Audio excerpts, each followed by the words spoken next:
विधान परिषदेच्या स्थानिक स्वराज्य संस्थेच्या निवडणुकीमध्ये मतदाराचा अधिकार द्यावा अशी मागणी पंचायत समिती सदस्यांकडून करण्यात आली आहे। सांगलीच्या पंचायत समिती सदस्य संघटनांकडून याबाबतची मागणी सांगली जिल्हाधिकाऱ्यांकडे निवेदनाद्वारे करण्यात आली आहे।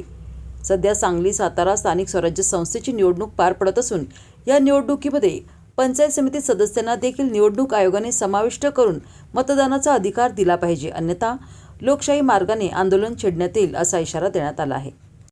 राज्यामध्ये स्थानिक स्वराज्य संस्थेच्या माध्यमातून विधान परिषदेच्या निवडणुका जाहीर झालेल्या आहेत। त्याचा कार्यक्रम आज 25 मे ते 25 जून असा पार पडणार आहे। परंतु या स्थानिक स्वराज्य संस्थेमध्ये जे पंचायत समितीचे सदस्य आहेत त्यांना मताचा अधिकार देण्यात आलेला नाही आणि राज्यातील सर्व पंचायत समिती सदस्यांना हा मताचा अधिकार देण्यात यावा, हा आमचा न्याय आणि हक्क आणि अधिकार आहे। यासाठी आज आम्ही सांगली येथील जिल्हाधिकारी कार्यालयामध्ये पंचायत समिती राज्य संघटनेच्या वतीने निवेदन देण्यासाठी आलो आहोत।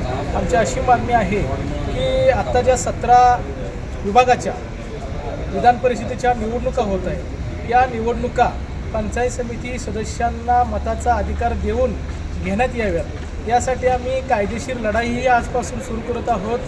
आम्ही या विरोधामध्ये न्यायालयामध्ये न्याय मागणार आहोत आणि आम्हाला हा मताचा अधिकार मिळावा यासाठी राज्यव्यापी आंदोलन आम्ही उभा करत आहोत आणि त्याची सुरुवात आज सांगली या ठिकाणाहून होते आहे।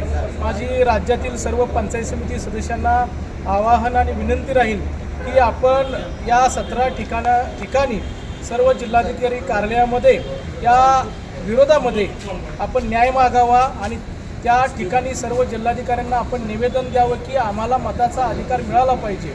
आज नगर 300 मतामधून नगरसेवक होणाऱ्या नगरसेवकांना मताचा अधिकार दिला जातो, स्वीकृत नगरसेवकांना मताचा अधिकार दिला जातो। त्यांच्याबाबत आमचं दुमत नाही, परंतु स्थानिक स्वराज्य संस्थेमध्ये जिल्हा परिषद, पंचायत समिती आणि ग्रामपंचायत यांना जोडणारा दुवा म्हणून पंचायत समिती सदस्य काम करत असतात आणि ते 15 ते 16 हजार मताच्या मतदारसंघातून निवडून येत असतात, परंतु त्यांना मात्र मताचा अधिकार डावलला जातो। हे थोडंसं या लोकशाहीमध्ये विसंगती आम्हाला दिसून येते आणि ही विसंगती दूर करून आम्हा सर्व पंचायत समिती सदस्यांना मताचा अधिकार या निवडणुकीमध्ये देण्यात यावा। तोपर्यंत ही निवडणूक घेऊ नये असं आमची मागणी आहे आणि या संदर्भामध्ये आम्ही लवकरच एक व्यापक राज्यव्यापी बैठक बोलवून याच्यामध्ये मोठा विद्रोह करतोय, रस्त्यावरती उतरतोय आणि परत एकदा मी सांगतोय की या विधान परिषदेमध्ये पंचायत समिती सदस्यांना विचारात घेतलं जावं, ते महत्त्वाचा दुवा आहेत। त्या ठिकाणी मी एवढंच सांगतो, मी प्राध्यापक अर्जुन करपे, सांगली येथून पंचायत समिती सदस्य राज्य संघटना आपण स्थापन केलेली आहे। राज्यातील सर्व पंचायत सदस्यांना माझी विनंती राहील, आपण या संघटनेत सहभागी व्हावं आणि आपला मताचा अधिकार मागण्यासाठी आपण रस्त्यावरती उतरावं, प्रत्येक जिल्ह्याच्या ठिकाणी ही निवेदने द्यावीत।